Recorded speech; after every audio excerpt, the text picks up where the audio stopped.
Saludos, bienvenidos a Grafted in Him, la plataforma oficial del reino. Esto es un descargo de responsabilidad.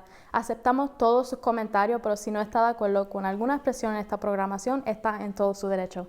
Sin embargo, si vemos algún comentario inadecuado, será eliminado. Así que disfruten de esta semilla. Shalom.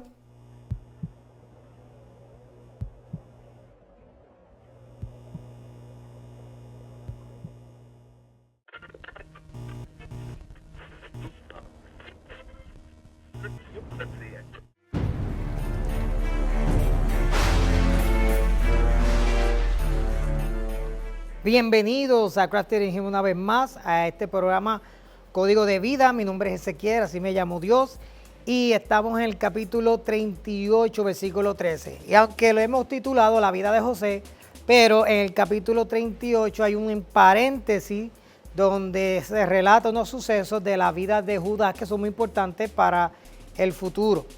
Ahora, bien importante, hoy vamos a tocar Judá y Tamar, una situación, ¿verdad?, a veces de mucha vergüenza que pasa a Judá por causa de tomar las decisiones basado en sus emociones, su concupiscencia, en el pecado y no hacer lo correcto en momentos correctos. Y vamos a tocar ese tema hoy sobre la relación de Judá y Tamar. También, antes de continuar, es un buen momento para darle share, darle like, suscribirse si es la primera vez que entra.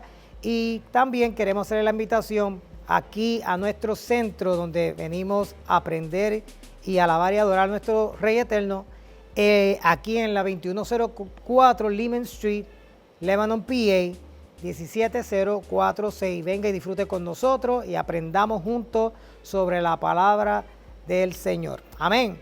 Génesis 38:13 dice, alguien le dijo a Tamar, mira, tu suegro sube a Timná para esquilar sus ovejas. Esquilar las ovejas era un evento importante en la cultura antigua, especialmente entre los pastores nómadas, y Judá era un pastor. Era un tiempo de cosecha y celebración porque representaba ganancia y bendición. Y es importante esto porque yo quiero que vayan viendo lo que se está dando, ¿verdad?, en ese tiempo. A menudo iba acompañado de fiestas, comidas y comportamientos más relajados. Eso no era tanto trabajo, sino que también estaba acompañado, era como una festividad que se daba también en eso entonces, pero que a la misma vez pues hacían sus trabajos. Cuando vamos a primera de Samuel 25, vemos a Nabal, que estaba de fiesta durante la esquila de ovejas, cuando David le pidió sustento y Nabal se lo negó. Y vemos, cuando vamos a 1 Samuel 25, que ellos estaban fiestando, estaban en una fiesta. Judá iba a estar en un ambiente bien importante, social, festivo, lo cual le haría más vulnerable a la tentación. Es importante porque él acaba de salir de un luto. Él acaba de salir del luto de su esposa y ahora él va a tomar sus responsabilidades. Esto era algo que todo el mundo iba en aquellos entonces, todo el mundo asistía a esto, era una fiesta donde todo el mundo iba y aparte de que se trabajaba, pero era como que trabajo, exhibición, fiesta, tú sabes, no era algo como lo que ellos están acostumbrados a hacer todos los días. Dice aquí que alguien le dijo a Tamar. Esto muestra que Tamar estaba atenta y que la comunidad también observaba. Como en todo lugar donde las cosas corren muy rápido, a la gente le gusta hablar rápido de las cosas que están sucediendo, pues estaba sucediendo esto de la misma forma en ese lugar.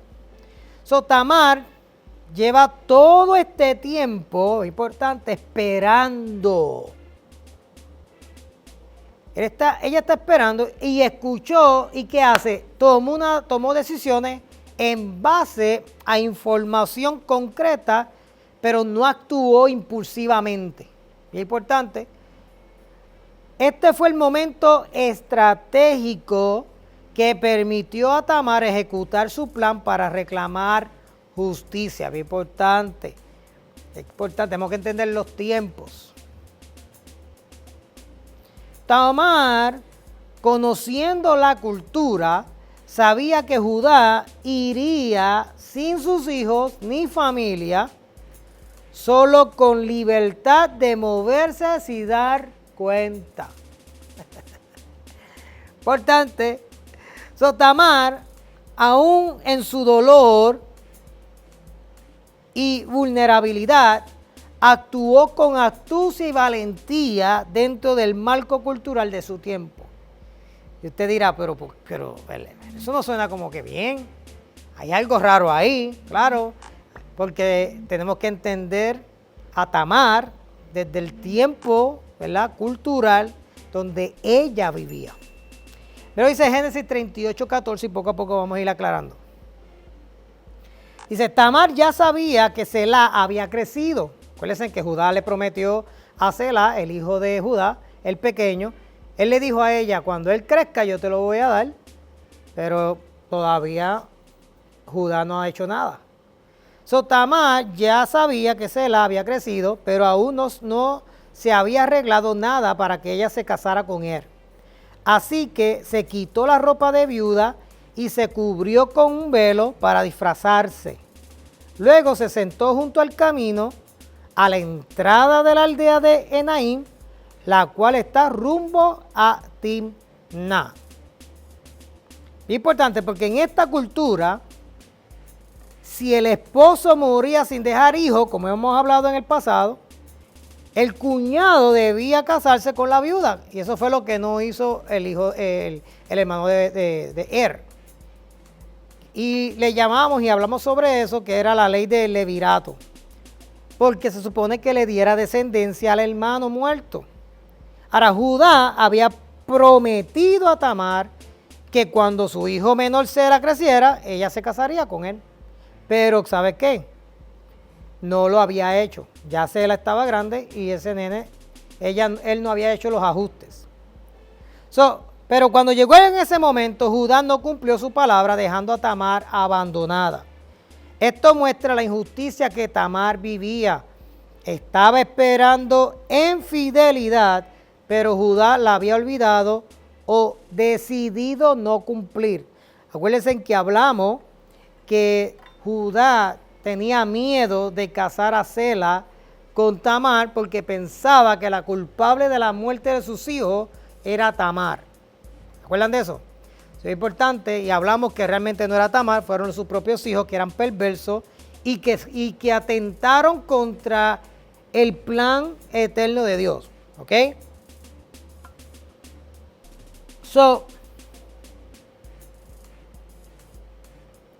Ella, ¿qué hizo? Se quitó la ropa de viuda, porque todavía en ese tiempo, si la mujer era una viuda, tenía que estar con ropa de viuda. Todavía hasta entonces, ella está con la ropa de viuda y es que ella se la quita.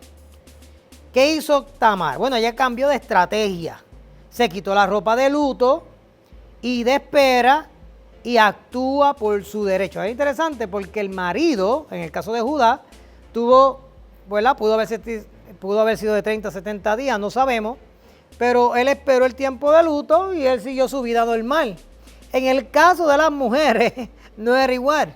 En el caso de las mujeres, hacían años que ya Er había muerto y también el hermano, y todavía ella está con ropa de luto. ¿Qué sucede? Que en estos entonces para el hombre era más fácil moverse, pero a la mujer no, porque la mujer en estos entonces dependía totalmente del hombre. Ahora ella está confiando plenamente en que Judá le va a dar a Sela cuando crezca, pero ¿sabe qué? Judá no tenía planes de dársela, en otras palabras, no iba a cumplir con Tamar. Y es importante, vamos a ver todo lo que hay detrás de eso. ¿Qué ella hizo? Que se disfrazó. El velo era símbolo de rescate, pero también lo usaban ciertas mujeres para ocultar su identidad. Tamar se disfraza, no por maldad o inmoralidad, sino porque el contexto no le dejaba otra vía para que se cumpliera sus derechos de recibir descendencia y herencia. Luego, dice ahí, luego se sentó junto al camino a la entrada de la aldea de Enaim. ¿Qué hace Tamar? Tamar estratégicamente se coloca en el camino que Judá usaría para ir a Timná, sabiendo que él estaría de viaje solo. Ella sabía cómo corría todo, ella sabía cómo funcionaba bien su cultura, y en un contexto festivo. ¿Qué estaban haciendo? La esquila de las ovejas. Enaim significa lugar de fuente o lugar visible, un punto donde fácilmente podía ser vista. Ella sabía que ubicarse en Enaim era un lugar donde cuando él subiera, la iba a ver rápido. Tamar no actuó por lujuria. Ella no era una mujer que era lujuriosa, estaba buscando hombres. No, ella lo que estaba buscando, justicia. Ella estaba buscando justicia porque le habían prometido que la iban a casar con Selá. Eso era parte de la cultura, esa era parte de la ley que se vivía en esos entonces, y Judá no está cumpliendo. De hecho, Judá no quiere cumplir. Ya ella, entonces, ya se dio cuenta, este hombre no va a cumplir. Tengo que hacer algo, y ella pues quiso, tomó cartas en el asunto. Ella fue víctima de una promesa rota y de un sistema que dejaba a las mujeres sin recursos. Esto es todo lo que está viviendo Tamar. Tamar no tiene recursos, está desprovista, no tiene seguridad. Muchas de las mujeres en esos entonces o terminaban prostitutas o las violaban, abusaban de ellas. Lo bueno que le pasó a ella es que se fue para casa de su familia y a lo mejor tuvo algún tipo de protección con su padre o sus hermanos, quien quiera que estuviese allí, pero lamentablemente muchas mujeres en estos entonces sufrían mucho si el marido moría. Y aunque Judá trató de hacerle justicia al principio, la casa con el segundo hijo, pero como los dos mueren, él dice, como era supersticioso, pero tenemos que tener cuidado con la superstición. Él era supersticioso, ¿y qué hace? No, pues entonces estos muchachos se casaron con ella y esos dos murieron, si caso hacerla se va a morir también, echándole la culpa en cierta manera a ella. Su acción, aunque no convencional, fue una forma de redención familiar. Mira lo que dice el versículo 15. Dice, Judá la vio y creyó que era una prostituta porque ella tenía el rostro cubierto.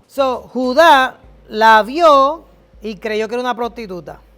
Judá ve a Tamar sentada a la orilla del camino sin reconocerla como su nuera porque estaba tapada, porque estaba disfrazada con un velo. La confunde con una prostituta, ya que en el contexto cananeo, acuérdense que estamos en una cultura cananea, algunas mujeres se ofrecían sexualmente cerca del camino o entradas de la aldea, especialmente durante fiestas como la esquila de ovejas, la cual era un tiempo de celebración.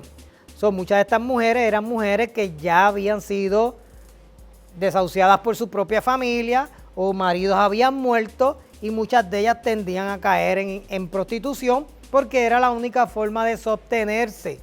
¿Ok? No era que a las mujeres les gustaba ese asunto, era que realmente era la forma de ellos obtenerse. Muchas de ellas también estaban lo que se llaman las prostitutas sacerdotisas, que eran sacerdotisas, ¿verdad? Prostitutas, donde cuando los hombres iban a los templos y tenían allí, servían a sus dioses, tenían orgías con esas prostitutas. Y le llamaban eran prostitutas, pero le llamaban las sacerdotisas. Que, dicho sea de paso, por eso es que Dios no permitía mujeres en el templo, para que no las confundieran con prostitutas. Porque en aquellos entonces eso era algo del día a día, eso se veía todo el tiempo y Dios quería mandar un mensaje directo a la nación de que ellos no eran como las demás naciones y a la misma vez respetaban la honra de la mujer. En Canaán existían las llamadas prostitutas sagradas o lo que hacían culto pagano, pero Judá no distingue si es una de ellas o una común. Solo ve el velo y la posición pública de la mujer. Porque dice ahí que ella tenía el rostro cubierto. Dice, en esa época una mujer con el rostro completamente cubierto, sentada junto al camino, podía ser percibida como una prostituta. Y ¿sabe qué? Tamar lo sabía. Tamar lo sabía porque era algo ya que se veía constante. Estamos hablando que estamos en Canaán. Y estamos viendo que Judá no era un santo. Lo hemos visto con el Pai. Hemos visto que el Pai tampoco fue un santo. Y vemos que aún Dios está trabajando con gente imperfecta. Gente que realmente Él se la ha revelado, pero aún han decidido hacer lo malo. El velo ocultaba su identidad, lo que en estos casos impedía que Judá reconociera a su propia nuera. En contraste, las viudas o mujeres casadas usaban velos de formas distintas, sin ocultar del todo el rostro, especialmente en el contexto familiar. ¿Cómo sabían que era una prostituta? Bueno, porque estaba toda tapada, o si era viuda, estaba toda tapada, pero las vestimentas eran totalmente diferentes. Y las que estaban casadas, estaban en un contexto familiar, pues se le notaba la cara. Judá juzgó por apariencia, no investigó ni preguntó, solo asumió por lo que vio. Ahora aquí vemos que Judá es un hipócrita, porque él mismo busca placer con una mujer desconocida, pero más adelante querrá condenar a Tamar cuando crea que ella pecó. Y vemos la condición aquí de Judá, un hombre hipócrita, que es una cosa pero hace otra. Tamar era una mujer muy astuta y sabia. La estrategia de Tamar fue arriesgada pero efectiva. Se coloca donde Judá tomaría una decisión precipitada y así logra lo que por derecho le pertenecía. ¿Qué podemos aprender de esta escena? Bueno, cuidado con juzgar a otro por lo externo, sin conocer la historia completa. Juan 7:24 dice, miren más allá de la superficie para poder juzgar correctamente. Eso nos ha pasado mucho a nosotros mucha gente nos ha juzgado y nos dice que son muchas otras cosas, nos relacionan con otras religiones y un montón de cosas, pero no es hasta que nos conocen que se dan cuenta que realmente no es como se veía. Porque realmente la gente que nos ve de afuera no nos ve realmente como nosotros somos. ¿Por qué? Porque cada cual nos está viendo donde ellos están, no donde estamos nosotros. Y para conocer exactamente dónde estamos nosotros, tienes que comenzar a tener relaciones con nosotros. Tener una relación con nosotros. Así que funciona todo. Tenemos que tener cuidado. ¿Por qué? Tenemos que tener cuidado con juzgar a otro por lo externo, sin conocer la historia completa. A veces las personas más señaladas están actuando con más justicia que quienes la condenan. Yo quiero repetir eso es bien importante. A veces las personas más señaladas están actuando con más justicia que quienes las condenan.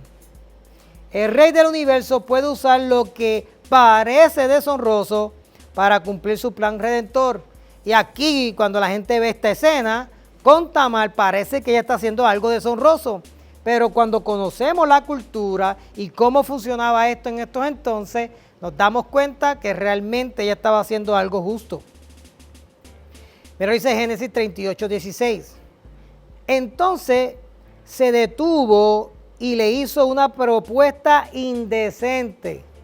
Déjame tener sexo contigo. Le dijo, sin darse cuenta de que era su propia nuera. ¿Cuánto me pagará por tener sexo contigo? Preguntó Tamar. Importante, ¿cuánto me va a pagar? Judá se detiene a ver a la mujer, en este caso Tamar disfrazada, y le propone tener relaciones sexuales. En el texto hebreo la frase sugiere que Judá fue directo y sin vergüenza. lo cual refleja su estado espiritual débil y moralmente desenfocado. Con esta expresión de él vemos lo inmoral y lo descarrilado que está Judá de Dios y lo lejos que está de Dios. Está lejos. Él está lejos totalmente del plan de Dios. Es importante notar que Judá no estaba siendo seducido. Él fue quien tomó la iniciativa. En el contexto cultural, durante la esquila de ovejas, los hombres solían estar en un ambiente relajado, con vino, fiesta, ¿ok? Y permisividad moral. Ellos estaban allí y cualquier cosa se podía dar. Estaban de fiesta, imagínate, hay prostitutas allí, ¿ok? Se daba eso era algo normal, todo el mundo lo estaba viendo. Eso era algo que se daba fácilmente en aquel lugar. Judá, viudo, importante porque él está viudo y lejos de su casa, actuó como si nadie lo estuviera observando, sin temor al Rey Eterno ni conciencia de sus responsabilidades como líder familiar. Y esto es algo que pasa mucho con muchos hombres. Muchos hombres se encuentran en lugares donde aquí nadie me vio, aquí nadie me ve, estoy solo, ¿me entiendes? Y ahí pierden conciencia de lo que son y a veces toman decisiones inmorales que después piensan que con el tiempo no se va a saber y después salen a la luz. Hay un refrán por ahí que si tú no quieres que se sepa, no lo hagas. Y todo lo que el Padre ve, todo lo que el Padre te ve haciendo en secreto, te lo va a recompensar en luz. Tenemos que tener mucho cuidado. Porque a veces pensamos, no, aquí es el momento, aquí nada va a pasar. Y ¿sabes qué? Lo más probable eso te va a traer muchos problemas en el futuro. El velo que cubría el rostro de Tamar impidió que Judá la reconociera. Pero también revela algo más profundo. Judá no conocía realmente a su nuera, ni se había tomado el tiempo de ver su situación o cumplir su deber con ella. Esta ceguera no era solo física, era también moral y espiritual. En otras palabras, dice que él fue muerto, el hijo mayor, porque era perverso. ¿De dónde aprendió él la perversidad? Aquí vemos que él era perverso, pero Judá era igual. Y Dios no había matado a Judá por causa de la promesa que le hizo a Abraham, que a través de esa descendencia vendría el Mesías. Pero Judá era otro inmoral, y aquí lo estamos viendo. Judá se comporta como un hombre sin discernimiento, gobernado por sus impulsos. Tamar, aunque disfrazada, ella no busca placer, sino justicia dentro del marco del pacto familiar. La ironía del texto muestra cómo el que debía hacer justicia, que era Judá, cae en su propia trampa. Luego sigue diciendo el texto, 38:17. Te enviaré un cabrito. Ella le dice, ¿qué tú me vas a pagar? Le dice, te enviaré un cabrito de mi rebaño, prometió Judá. Y ella dice, ¿pero qué me darás como garantía de que enviarás el cabrito? Preguntó ella. Dame garantía, mijo, porque vienes y te acuestas conmigo y después vienes, te vas y no me das nada. Dame una garantía, cosa que yo sepa que de verdad tú me vas a pagar. El cabrito era un regalo común como forma de pago o intercambio en el mundo antiguo, especialmente en acuerdos privados como este. Estas eran cosas que se daban allí. Judá estaba tratando este encuentro como un negocio. De hecho, la prostitución es un negocio. Mostrando que ve a esta mujer solo como un objeto de placer. Y es triste que los hombres todavía hoy en día estén viendo a las mujeres como objetos de placer. También muestra que no llevaba nada consigo para pagar en el momento, lo cual indica improvisación y liderazgo moral. En otras palabras, él la vio en el momento y dijo, no le dio valor a nada. Él no le dio valor a nada. Él ni pensó. Él pensó más que en su impulso inmoral que tenía. Y punto, y se acabó. El cabrito es importante porque el cabrito aparece simbólicamente varias veces en la Biblia. incluso en la historia donde el hermano de Judá usaron un cabrito para engañar a su padre Jacob cuando mandaron a José a Egipto. Ahora, Tamar pide una garantía antes de permitir el acto. Esto es astucia legal y previsora. Bien importante, ella sabía que Judá podía desaparecer y no cumplir sus palabras, como ya lo había hecho antes al no darle a su hijo Sela. O sea, ella sabía que este hombre no cumplía. Ya ella sabía que Judá no era un hombre de palabra. En la cultura semítica, los acuerdos requerían señales, testigos o prendas que sirvieran como compromisos o evidencia. Esto es lo que Tamar hace. Génesis 38, 18. Dice, ¿qué clase de garantía quieres? Respondió él. Ella contestó, déjame tu sello de identidad junto con su cordón y el bastón que lleva. Entonces Judá se lo entregó. Después tuvo relaciones sexuales con ella y Tamar quedó embarazada. Cuando alguien ha demostrado ser irresponsable o injusto en el pasado, como Judá lo fue con Tamar, al no darle a Selá, el justo tiene derecho a pedir garantía. Importante esto, Tamar no actuó por venganza, sino con sabiduría estratégica.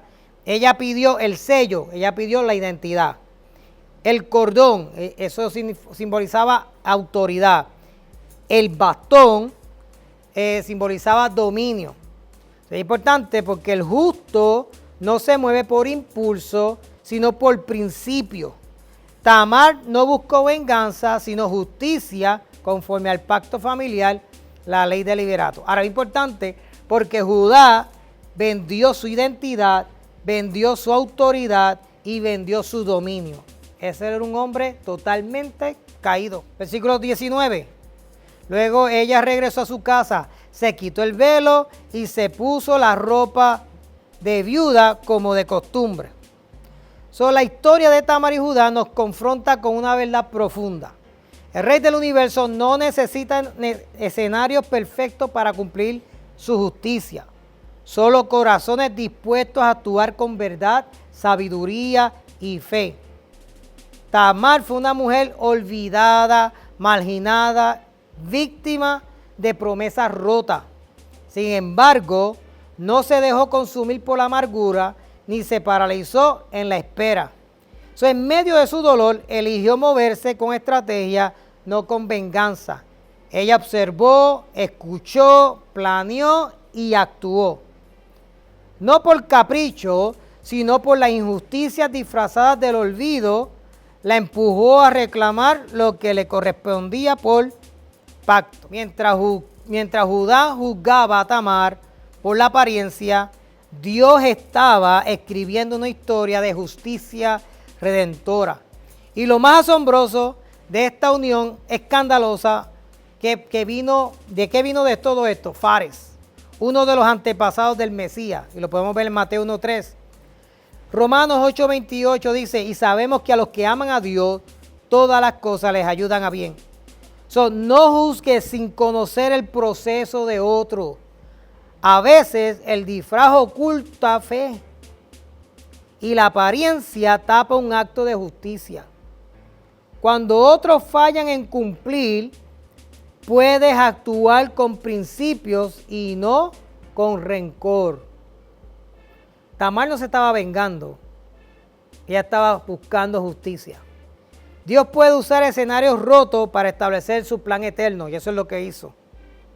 La justicia verdadera no siempre es cómoda, pero siempre es guiada por la verdad. El justo tiene derecho a pedir garantía cuando ya ha sido defraudado antes. Y hay veces que hay gente que son justos, han sido defraudados, y dicen, no, pues yo lo voy a dejar así, está bien, ya, no voy a hacer nada, que Dios haga justicia. No, pero tú, si fueron injustos contigo, tú puedes hacer justicia, ¿verdad?, con lo que te han hecho. El justo tiene derecho a pedir garantía cuando ya ha sido defraudado antes. El que actúa con sabiduría divina, aunque se disfrace, no se esconde, se alinea con la justicia del Rey.